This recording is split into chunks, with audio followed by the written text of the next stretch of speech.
Et là, on va se rendre très vite compte que les gens qui disent, à qui il dit cela, ils sont déjà baptisés, ils sont déjà remplis du Saint-Esprit, donc ils doivent faire une repentance et une confession, et c'est tout, pour restaurer leur marche avec Dieu. Et la connaissance de la parole devient alors très importante. Très importante. Oui. Oui, en fait, j'avais une question. Quand on dit à chaque fois que le diable transporte Jésus,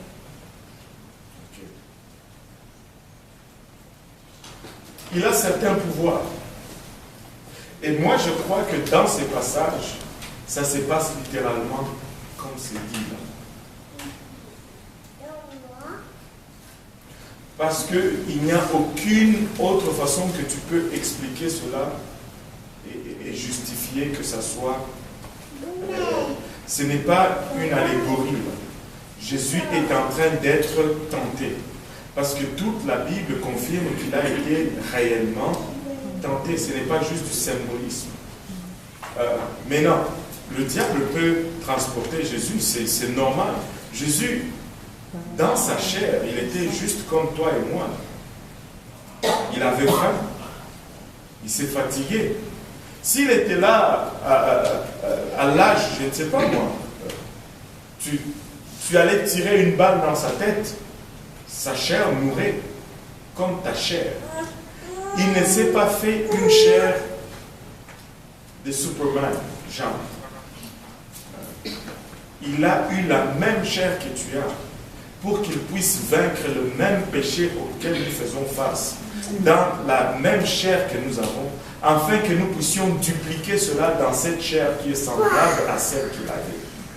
S'il avait une chair autre que la nôtre, il ne peut pas nous racheter.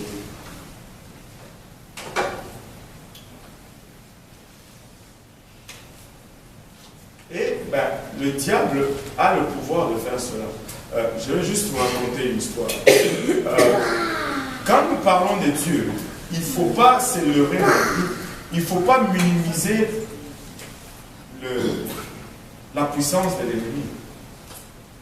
Le diable est réel. Il peut faire des signes et des prodiges aussi. Je vais te raconter une histoire. J'ai un oncle paternel qui est allé au village et il devait voyager d'un village à un autre. Il n'y a pas de voiture, c'est au village. Et donc, ils se sont mis en marche avec un, je ne sais plus, cousin et qui ça. Et là, la marche était encore longue avant qu'ils arrivent dans notre village. Et en milieu de chemin, le soi-disant cousin ou quoi que ce soit, dit à mon oncle, tiens-moi ici. Oh. Ouais, tiens-moi là. Et mon oncle dit, tiens-moi. Et il tient là. Il dit, c'est juste comme l'instant d'un moment là. Il a juste comme une espèce de vertige, puis boum, ils sont arrivés. Voilà.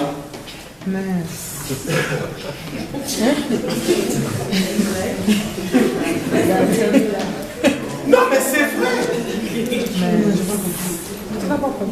Vous pensez que le diable a des pouvoirs? Il a des pouvoirs. Hey, quand on vient m'étrangler la nuit là sur mon lit, c'est réel. Je le ressens.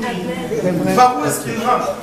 Toutes les portes sont fermées. Il ne faut pas jouer avec ça. C'est réel.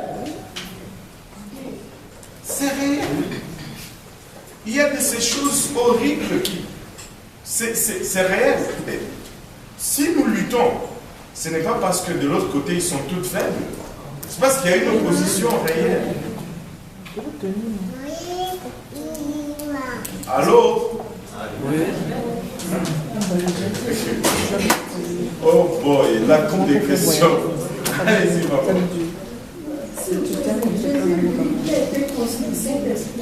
Oui. Mais nous autres,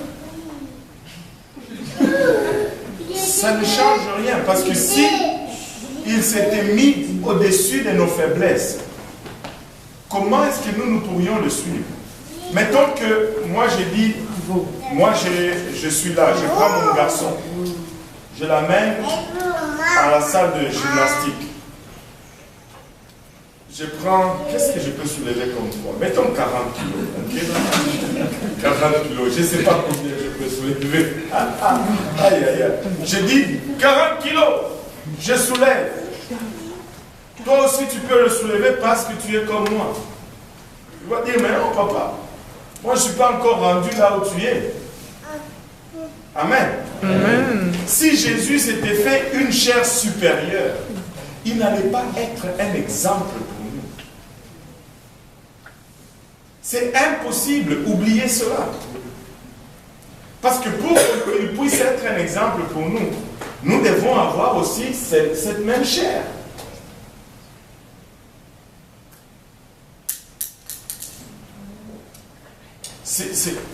C'est le pourquoi qu'il s'est rabaissé dans la même chair que nous. C'est pourquoi il devait prier. C'est pourquoi il s'est fatigué. C'est pourquoi il avait faim. Et c'est pourquoi il est mort. Mais maintenant, l'esprit qui habitait en lui, c'était la plénitude de l'esprit de Dieu. Nous avons une portion. Mais lui, il avait la plénitude. Dieu est venu et il a habité en lui. Maintenant, quand tu dis Dieu est venu et a habité en lui, cela ne veut pas dire que Dieu n'est plus ailleurs. L'Esprit de Dieu est une substance infinie. Et quand on dit qu'il a habité en lui dans sa plénitude, c'est-à-dire tous les attributs de Dieu, comme esprit, se sont retrouvés en Jésus-Christ. Mais il n'a pas cessé d'être omniprésent. Il était partout en même temps, comme il est encore partout en même temps.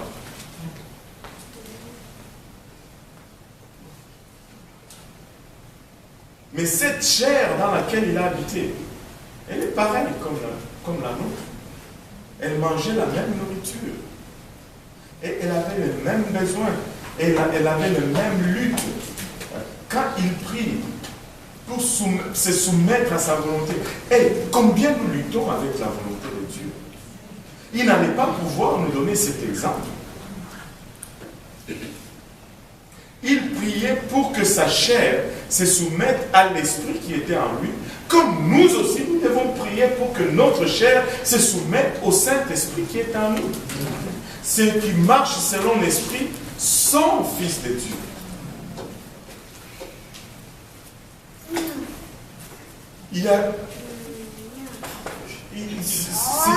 Ça se suit, tout ce qu'il a fait. Si tu le regardes, il y a une suite logique comme pas possible. Comme pas possible. Comme pas possible. Je ne sais pas si ça va aussi. Ça a l'air d'être silencieux aussi. Alléluia. Si Jésus n'est pas venu dans la chair, nous devons continuer à chercher un sauveur. Littéralement, c'est ça. Alléluia. Maintenant, durant son ministère, il a fait plusieurs miracles. Et ces miracles, si vous le regardez tous, c'était toujours pour le service de l'autre, pour le service de l'homme, ou pour donner une leçon à l'homme. Les seuls miracles où tu vois Jésus qui adresse un peu son sort, c'est lorsqu'il dit à Pierre, Pierre lui dit, on doit payer nos impôts, on n'a pas d'argent. Il dit à Pierre, va pêcher. Déjà, tu dis, on n'a pas d'argent, on te dit, va pêcher. C'est comme, Seigneur, on parle de vraies choses ici, là. Il est allé pêcher, il a ouvert la bouche du poisson et il a trouvé la pièce d'argent qui était assez pour payer ses impôts et les impôts de Pierre. Extraordinaire. Ça, c'est la leçon la plus patente. pour dire ne t'inquiète pas. Dieu va pourvoir. Écoutez, Dieu pourvoit toujours. Dieu pourvoit toujours. C'est nous qui nous sortons toujours de la volonté de Dieu. Quand nous sortons de la volonté de Dieu, nous sortons aussi de sa provision de Dieu. Mais Dieu pourvoit toujours. Mais nous devons toujours marcher dans sa volonté. Il va toujours nous assigner un lieu. Il va toujours nous assigner une adresse. Et toutes nos bénédictions, il va l'envoyer à cette adresse-là. Mais très souvent, nous faisons nos calculs, ça ne compute pas. Nous disons Montréal, accommodement raisonnable, ceci, cela. Bon, Alberta, waouh, Calgary. Ah non, je m'en vais là. Ouais. Alors que Dieu t'a fait venir ici, et tu le sais. Ouais. Si Dieu t'appelle à Calgary, cours pour Calgary. Mais si Dieu t'appelle à Montréal, n'ose pas mettre tes pieds hors de là. Tu vas galérer pour rien. Tu peux avoir ton argent, mais tu n'auras pas Dieu. C'est ça. Écoutez, mettez Dieu à l'épreuve. N'y allez pas juste comme ça. On n'est pas tous appelés à Montréal. Je suis conscient de cela. Mais là où Dieu t'appelle, là tu restes, peu importe. Il a envoyé Abraham à Canaan. Genèse chapitre 12. Dans le même chapitre avant la fin, qu'est-ce que la Bible nous dit? Une famine est sur. Hey, wow Seigneur, tu m'as envoyé ici, puis il y a une famine. Et Abraham, qu'est-ce qu'il fait? Non, je vais aller en Égypte. Il va en Égypte. Et tous les problèmes d'Abraham sont venus de l'Égypte. Les problèmes avec Lot, c'était l'Égypte. Les problèmes avec Sarah, c'était l'Égypte. Les problèmes avec Ismaël et tous, c'était l'Égypte. C'était l'Égypte. Regardez, à sa mort, Isaac, le nouveau patriarche, encore une fois, famine. Isaac regarde son père et dit, moi là, je ne quitte pas. Reste ici et je te bénirai. Et Isaac est devenu riche sans jamais quitter la terre promise. Sans jamais mis le pied dehors. Là, malgré la famine, Dieu l'a béni, Dieu l'a enrichi au point où tous les autres habitants ont commencé à être jaloux. Va là où Dieu t'appelle. Mais ne va pas là où l'argent t'appelle. Amen.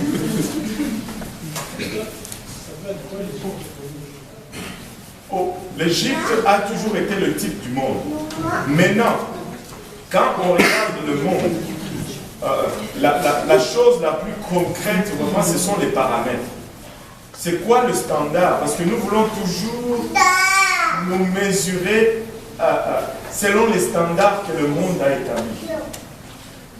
Pour que je pense que j'ai réussi, il faut que j'ai un PhD peu importe, mais il faut que j'ai un PhD. C'est vrai. Même en lettres, il faut que j'ai un PhD. Même en sociologie, je ne sais pas, quelque chose, mais un PhD. Et là, on va bousiller notre marche avec Dieu, d'abord pour rencontrer ces standards. Pour que je réussisse, il faut que j'ai une grosse maison. Là, on va cesser. Prendre 3, 4 jobs à 9 $ de l'heure pour arriver au même standard que l'autre. Bon, pour que les gens disent que j'ai réussi, il faut que je conduise une SUV quand même. Quand même. Bon, et là, mais mon SUV à moi, je dois galérer pour l'avoir, et là je compromets ma marche avec Dieu pour avoir un SUV. Ça c'est l'Égypte. Parce que nos références sont dans le monde. Au lieu de regarder la référence. C'est quoi le succès ou la réussite pour un enfant de Dieu? La réussite pour un enfant de Dieu, c'est d'abord, premièrement, trouver le plan de Dieu pour ta vie et vivre pleinement ce plan. C'est ça la réussite pour un enfant de Dieu. Ça peut peut-être impliquer une grosse maison. Alléluia. Il n'y a rien de mal dans la grosse maison, dans les SUV. Quoique des fois c'est difficile à justifier cela, mais ça peut être cela. Mais à quel standard est-ce que tu regardes pour te mesurer? Par exemple, tu vas choisir ton lieu de résidence, pas par rapport aux échelles salariales. Tu choisis ton lieu de résidence par rapport à ce que Dieu veut que tu fasses.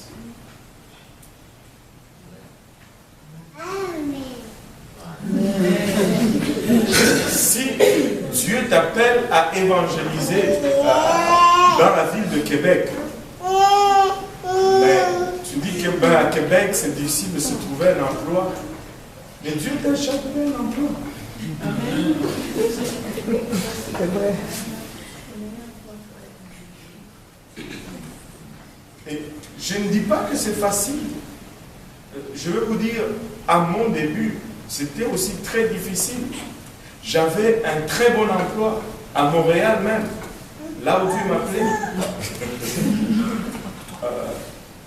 Mais à un moment donné,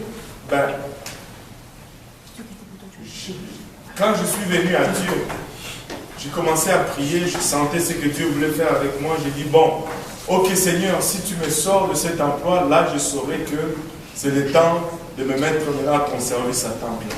Ne fais jamais ça avec moi. Parce qu'il va te l'enlever.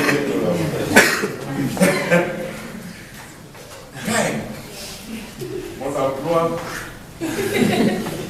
pas parce que j'ai fait des gaffes, mais j'ai travaillé dans l'aéronautique et c'était 2 ans après le 11 septembre. Donc, comme nous on était dans la simulation suit toujours l'industrie avec une gap de 2 ans à peu près presque. Et toutes nos commandes ont chuté. Et il est arrivé à un moment donné, après avoir survécu à 6 layoffs, le 7e, j'étais aussi remercié. Là, moi qui priais, Seigneur, quand tu vas me sortir d'ici, je vais savoir que c'est le moment. Et quand il m'a sorti de là, j'ai changé ma prière. J'ai commencé à dire, bon Seigneur, quand même, ce n'est peut-être pas ça vraiment le signe. Moi, je viens de m'acheter une maison, j'ai des enfants. Et là, j'ai eu un autre travail qui payait très mal, enfin, comparé au premier. Je pense que j'ai perdu presque 18 000 $ dans mon salaire annuel. Et c'était toujours, ma femme n'a jamais travaillé, on a toujours vécu sur un seul chèque. Et ça, c'est notre conviction pour moi. Et là, je commence à regarder cela, là, ça commence à être dur, parce que là, il faut tout recalculer. Et on a commencé à avoir des moments difficiles. Et là, dans ce moment-là aussi, on a transféré dans le service francophone. Et il s'est passé tout ce qui s'est passé dans le service francophone. Les anciens le savent. Et là, tu es là, les finances, ça ne va pas. L'église, ça chauffe. Je me dis, mais qu'est-ce que je fais ici même? Et je vous dis, au milieu de ces troubles, cette semaine, je ne l'oublierai jamais, une semaine particulière où il n'y avait même pas assez d'argent dans le compte pour payer l'hypothèque. L'hypothèque a rebondi. Ce n'était même pas gros l'hypothèque. L'hypothèque a rebondi cette semaine. Et je reçois un coup de fil d'un de mes amis qui était rendu, devinez où? À Calgary. Il m'appelle de Calgary. Dieudonné! Écoute, je suis à Calgary, on était avec lui dans la même équipe. Je suis à Calgary, j'ai passé l'entrevue avec L3. L3, c'est une grosse firme américaine. Ils sont dans presque tout là. Ils cherchent des gens ici. J'ai donné ton nom à la dame qui passe l'entrevue. Elle attend ton appel. Voici son nom, voici son numéro. Appelle-la. Ils m'ont déjà pris. Et Serge, qui était notre chef de groupe, et il est aussi ici. On a déjà donné ton nom. Appelle. Mais et il me dit, si il te demande un salaire, si tu donnes un chiffre en bas de 70 000, ils vont rire de toi. N'aie pas peur. Ils donnent 15 000 $ pour frais de déménagement. Wow.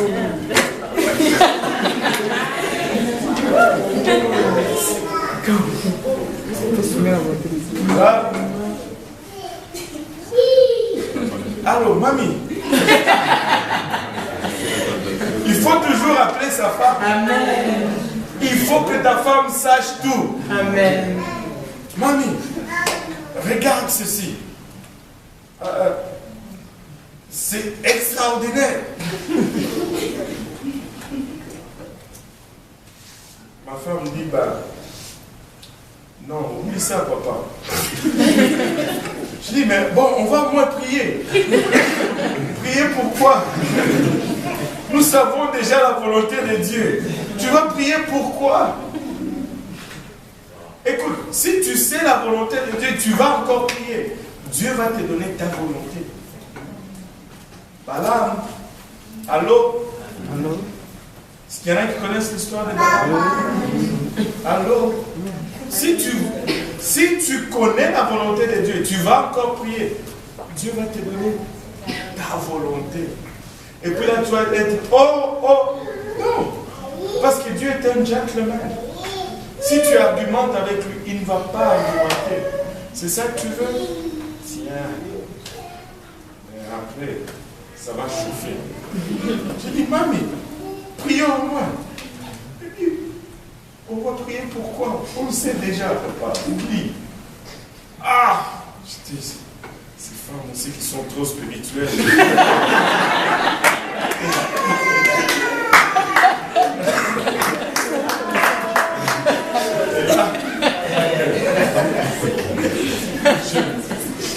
Dis-moi. Jusqu'à ce que je suis arrivé à l'église, je suis allé parler. Je devais parler avec quelqu'un. Je devais au moins pleurer. Et je vous dis, je suis allé parler avec un de mes mentors, une des personnes qui a droit de regard dans ma vie. Je lui ai dit, ben, voilà ce qui est arrivé. Je ne lui ai même pas posé la question. Je lui ai dit, voilà, c'est ça, c'est ça, c'est ça. Et je lui ai même dit ceci. Le nom de la personne qui devait me passer l'entrevue, la dame, c'était un nom italien. C'était une autre indication pour moi. Depuis que j'ai mis mes pieds à Montréal, je n'ai jamais passé une entrevue en face d'un Italien et qu'on ne me donne pas l'emploi. Jamais. Jamais. Je lui ai dit, le choix est difficile. Mais j'ai choisi Jésus-Christ. Là, j'ai pris le petit papier avec le numéro de téléphone, je l'ai déchiré, je l'ai laissé dans sa poubelle. Et quand je suis sorti de là, j'étais délivré. Mais savez-vous quoi? Dieu n'avait pas fini. Cette même semaine n'était pas finie. J'ai déposé dans mon compte les plus gros chèques que je n'ai jamais déposés dans toute ma vie jusqu'à présent. Dieu est fidèle. Dieu est fidèle. Dieu est fidèle. Si tu restes là, les épreuves, ça va venir. Mais sois seulement sûr d'une chose, c'est là où Dieu t'appelle. Parce que si c'est là où Dieu t'appelle, Dieu va te prospérer à cet endroit même, Même si tout le monde va au chômage, tu vas toujours. Tu vas toujours avoir. Aie confiance en Dieu. Aie confiance en Dieu. Bon, et je pense qu'on va arrêter là pour aujourd'hui. Et laissez-moi dire seulement à quelqu'un, aie confiance en Dieu. Aie confiance en Dieu. Il est au contrôle de toutes choses. Il n'y a rien qui échappe au contrôle de Dieu. Ne cours pas ça et là. Et attends, je vais conclure avec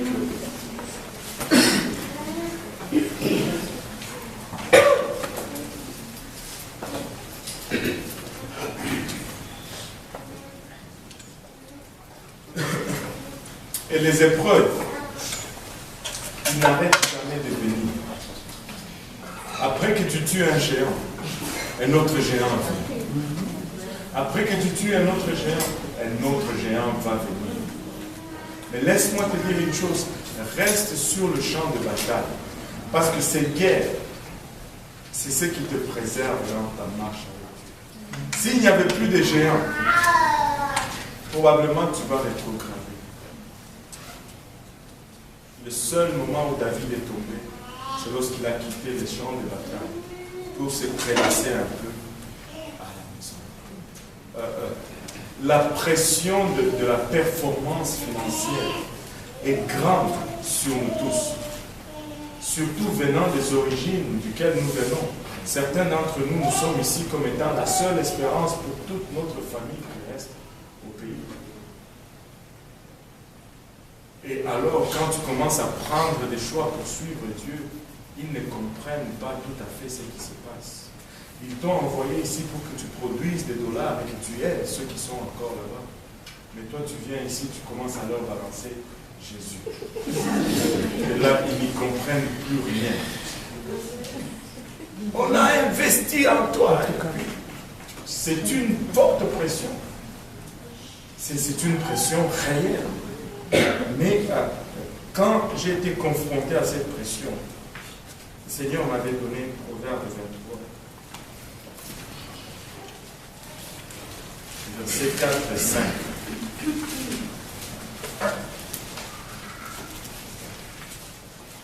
Ne te tourmente pas pour t'enrichir. Ne te tourmente pas pour t'enrichir. N'applique pas ton intelligence. Et n'y applique pas ton intelligence. Parce qu'à un moment donné, je me disais, hey, j'ai quand même un diplôme. J'ai travaillé en ingénierie. Je peux aller, l'aéronautique boum. Et il m'a dit, n'y applique pas ton intelligence.